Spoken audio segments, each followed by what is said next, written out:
Worry is not a thinking problem. It is a trust problem, wearing a thinking problem's clothes. That distinction matters this Wednesday morning because most people approach worry by trying to think their way out of it.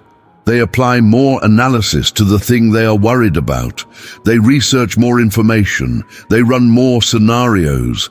They look for the angle they have not yet considered that will finally produce the resolution the previous angles did not. And more thinking does not reduce the worry. It feeds it, because worry is not caused by insufficient information. It is caused by insufficient trust. And information cannot solve what trust is the answer to. The worrying mind is not a mind that lacks data. It is a mind that has more data than it knows what to do with, and no anchor strong enough to hold it steady in the middle of all of it. The anchor is not another piece of information. The anchor is a person. The God who holds what the worried mind cannot stop rehearsing. The one who sees the situation from every angle simultaneously and is not troubled by any of them.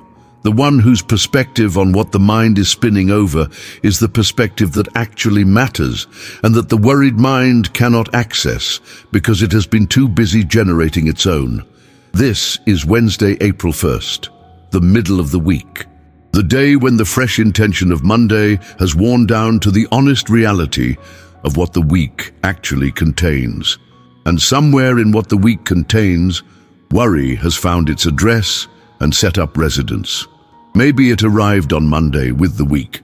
Maybe it was already there before the week began and simply moved with you into it. Either way, it is here. And it is doing what worry does, filling the space where clarity should be. His word declares in the book of Matthew, chapter 6, verse 27, that not one of you, by worrying, can add a single hour to your life. That is not a mild observation. It is a direct dismantling of the assumption that worry is doing something useful. The worried mind believes it is managing risk. It is not. It is spending what cannot be afforded on a process that produces nothing except the exhaustion of the spending. And Jesus, who said this, said it not to shame the person who worries, but to release them, to give them permission to stop a thing that was never working in the first place. This morning, that permission is yours. Before we enter this prayer, write in the comments right now, I release every worry to God, and I receive His clarity and His peace. He sees what I cannot.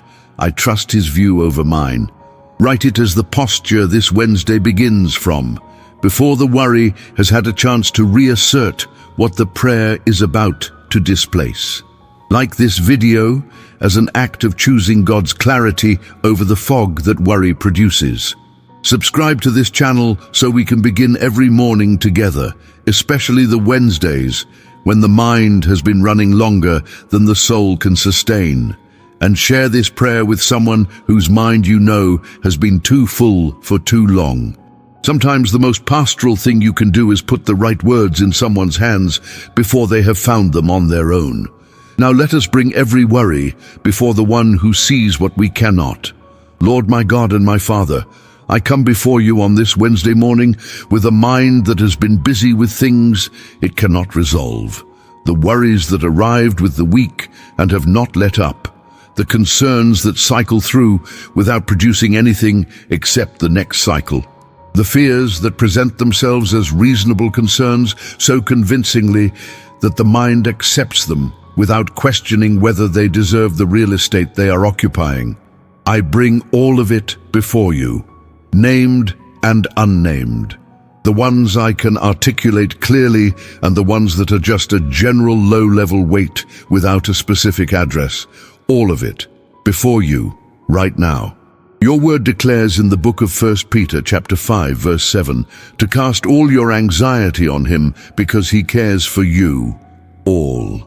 That word does not leave a category for the worries that feel too small to bother God with or too large to expect him to handle. All. The anxiety about the situation that has dominated the mind this week and the anxiety about the smaller things that have clustered around it. He cares. That is not a generalization. It is a specific statement about a specific God's specific attention to the specific person who is praying right now. He cares for you about this. Come. Father, I want to be honest about the specific character of worry when it has moved in and started treating the mind like its permanent residence. It claims authority it was never given. Worry, when it has been present long enough, starts to feel like wisdom, like the reasonable person's response to a genuine threat, like the responsible thing to do with a situation that has not resolved. And the mind that has been hosting worry for long enough starts to mistake it for discernment. The worried assessment of the situation begins to feel like the accurate one. The catastrophic interpretation feels like the realistic one, and the person who suggests that the worst-case scenario might not be inevitable starts to sound naive rather than wise. That is what happens when worry has been given too much space. It rewrites the definitions. It reframes its own anxious projections as clear-eyed realism, and the mind that accepts that reframe is no longer seeing the situation clearly. It is seeing it through a lens that was shaped by the worry rather than by truth. Your word declares in the book of Romans, chapter 12, verse 2, to not conform to the pattern of this world, but to be transformed by the renewing of your mind, that you may be able to test and approve what God's will is, His good, pleasing, and perfect will. The renewing of the mind is what restores the ability to test and approve, to distinguish accurately, to see what is actually there, rather than what worry has projected onto it. And the renewal happens not through more analysis of the thing being worried about. It happens through the transformation that comes from genuine engagement with God's truth. I release every worry to God, and I receive His clarity and His peace. He sees what I cannot. I trust His view over mine. So, Father, I ask for the renewal right now, in this prayer, not eventually, after the situation resolves and the worry no longer has material to work with. Now, in the middle of the unresolved, let your truth enter the space that worry has been occupying and begin displacing it. Not with a forced positive view of the situation that is as distorted as the catastrophic one. With the accurate view, the honest assessment from a perspective that sees more than mine does, the clarity that comes from being anchored to something more true than what anxiety produces. And Lord, let the renewal also affect the rhythm of my thinking today.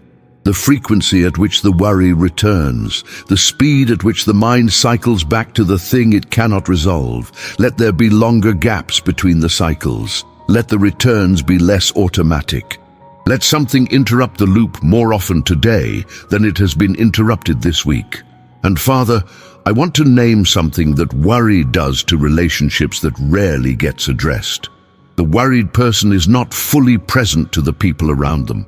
They are physically there but mentally elsewhere, running the loop, processing the concern, managing the anxiety.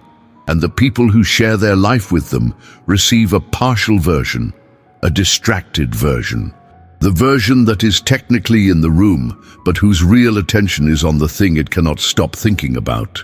The worry costs not only the person carrying it, it costs the people around them. The child who gets half a parent because the other half is managing a concern the child does not know about. The spouse who gets a distracted partner who is present in body but somewhere else entirely in spirit. The friend who senses they are not receiving the full person and does not know why. Your word declares in the book of Colossians, chapter 3, verse 2, to set your minds on things above, not on earthly things. That is not a command to be spiritually disconnected from the real world. It is a command about what governs the mind, what sits at the top of the mental hierarchy, what the mind returns to when it is not occupied with an immediate task. Set it on things above, on what is true and eternal and unshakable, rather than on the circumstantial and uncertain and temporary. And from that set position, the worry finds less to work with. because the mind that is anchored above sees the earthly things in their proper proportion, real but not ultimate, difficult but not final. Let that be the mind I carry into this day, Lord. Set above, anchored, present, fully here for the people and the moments this Wednesday offers, because the thing that was stealing my presence has been released to hands that can actually hold it.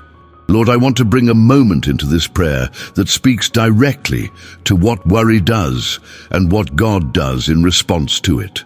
In the book of Luke, chapter 10, verses 38 through 42, there are two sisters, and Jesus is in their home. Martha is busy, distracted, the text says, by many things. She is preparing, serving, managing. And she comes to Jesus and says, "Lord, do you not care that my sister has left me to do all the work by myself? Tell her to help me." And Jesus says to her, "Martha, Martha, you are worried and upset about many things, but few things are needed, or indeed only one. Mary has chosen what is better, and it will not be taken away from her. Martha, Martha." The double name is not a rebuke, it is intimacy. It is the voice of someone who sees the person completely, who knows the worry is real, who does not dismiss what Martha is carrying as trivial. And then, you are worried and upset about many things, not accused, seen. And then the reorientation. Few things are needed, indeed only one. The one thing, the better thing, is to be present to Jesus rather than anxious about everything surrounding him. The worry was not about a trivial thing. Martha was serving the Lord in her home. Her anxiety was about something she genuinely believed mattered, and Jesus gently, lovingly redirected her from the worry to the presence. Not because the serving did not matter, but because the presence mattered more. And the person anchored to the presence does the serving better than the person who has lost the presence in the worry about it. That is the word for this Wednesday. Martha, Martha, whatever your name is, you are worried about many things. And the one thing, the better thing, is available to you right now, in this prayer, in this presence, before you return to the many things the day will ask of you. Your word declares in the book of Psalms, chapter 46, verse 10, to be still and know that I am God. Be still. That is not passive resignation. It is the active choice to stop the spinning long enough to know, to let the stillness produce the knowing that the spinning prevents. And what is known in the stillness is what changes everything about how the many things are then handled. And I want to receive something from the Martha story that the surface reading can miss. Jesus did not tell Martha to stop serving. He told her to stop being worried and upset about the serving. The serving itself was not the problem. The anxiety around it was.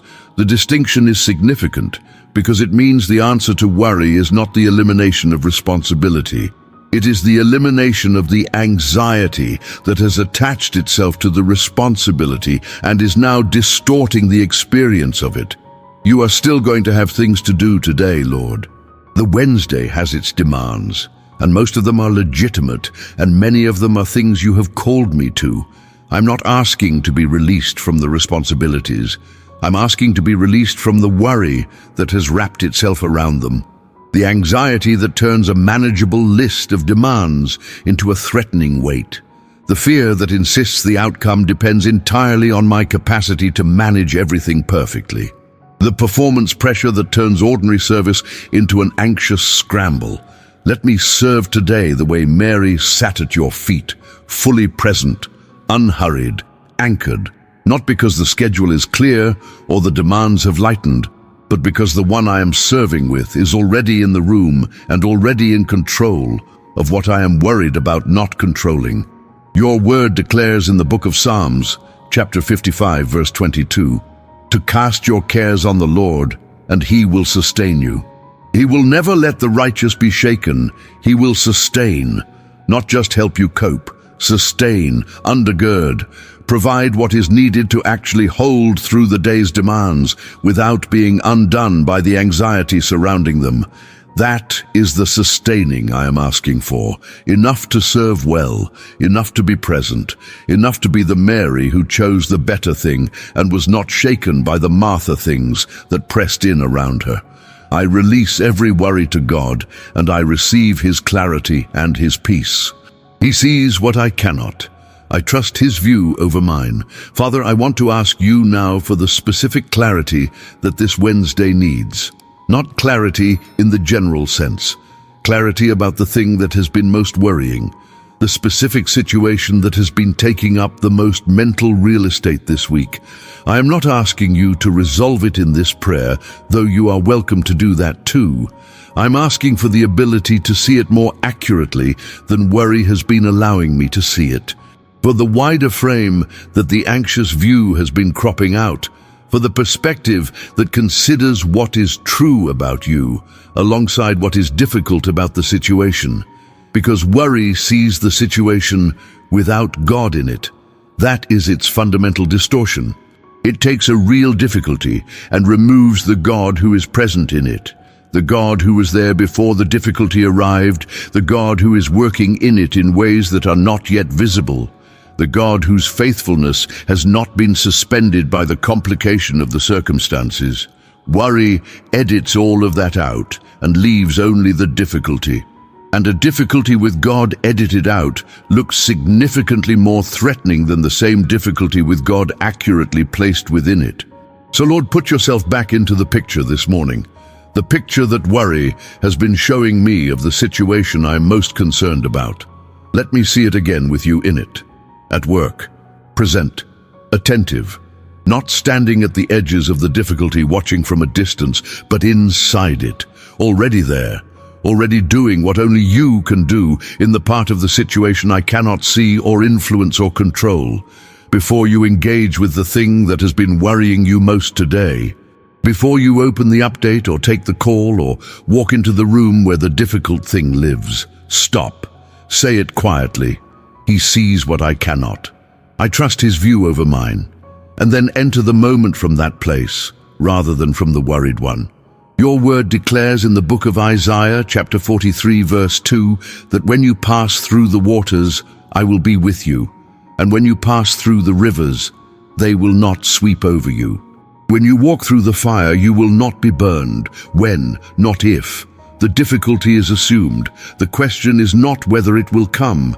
The question is whether it is being walked through alone or with the one who says, I will be with you. And the answer is never alone, not on a Wednesday in April, not for the person who has brought the worry to God and received the promise in return. And I want to ask for something specific about how clarity arrives today. Because clarity does not always come as a complete resolution of the uncertain thing. Sometimes it comes as a smaller and more useful gift. The clarity to know what to do next. Not the clarity of the full picture, the clarity of the next step. And often, that is all that is needed to move forward. The person waiting for complete clarity before moving is often waiting for something God did not promise to provide before the first step is taken. What was promised is presence in the step. Not a map of all the steps before the first one is made. Think about the priests carrying the Ark of the Covenant toward the Jordan River in the book of Joshua, chapter 3.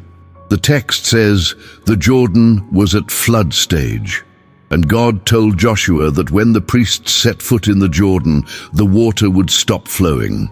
Not before, when. The clarity came in the stepping. The waters did not part while the priests stood safely on the bank, waiting for confirmation that it was safe to move. They moved. And in the moving, the waters parted.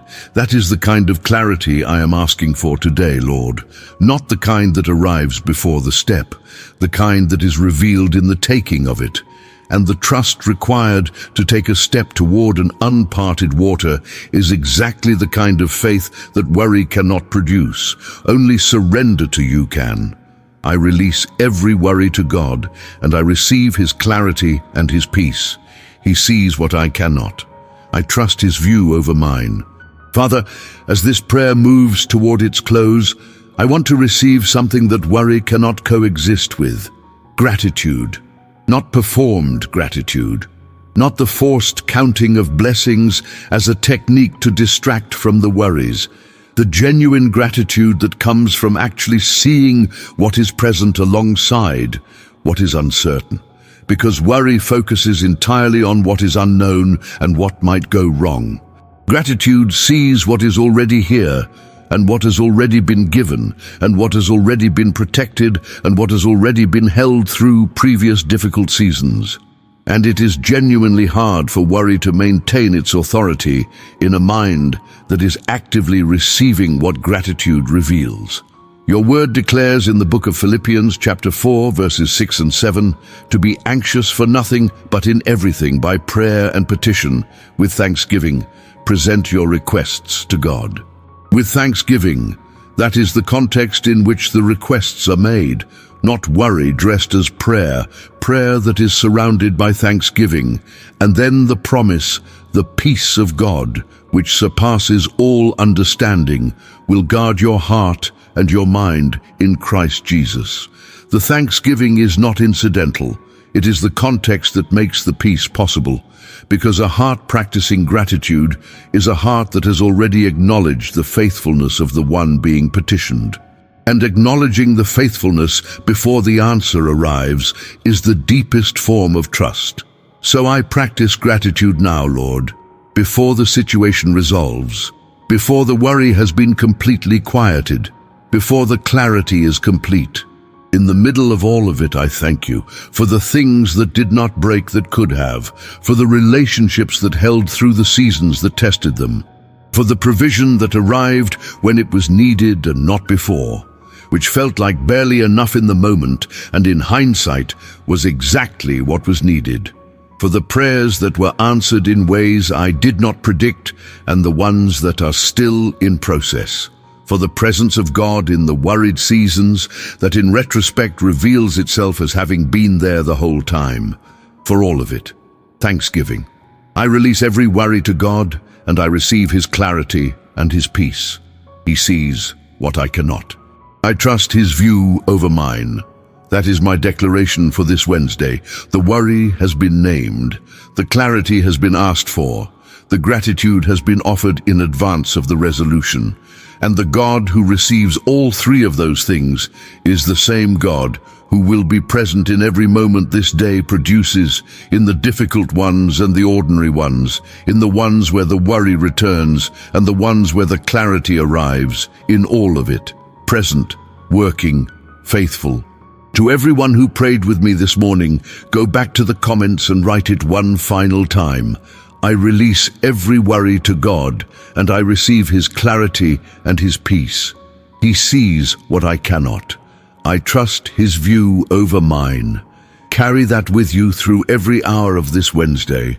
Return to it when the worry tries to reclaim the space that the prayer took from it. Subscribe to this channel and come back tomorrow morning. We are here every day, bringing what is heavy to the one who handles it best. Share this prayer with someone whose mind you know has been running too long on what it cannot resolve. The most faithful thing you can do for a worried person is put them in the presence of the God who says, "Come," and casts everything on me because I care for you. May the Lord calm every worried thought in your mind today with a peace that has nothing to do with the situation improving. May the clarity you asked for arrive in the forms you expected and in the forms you did not. May the gratitude offered in this prayer create a space where the worry finds less room to breathe. And may you arrive at the end of this Wednesday having discovered what the worried person always discovers when they actually cast rather than only intend to. That the God who received the worry is faithful with it. In Jesus' name, amen.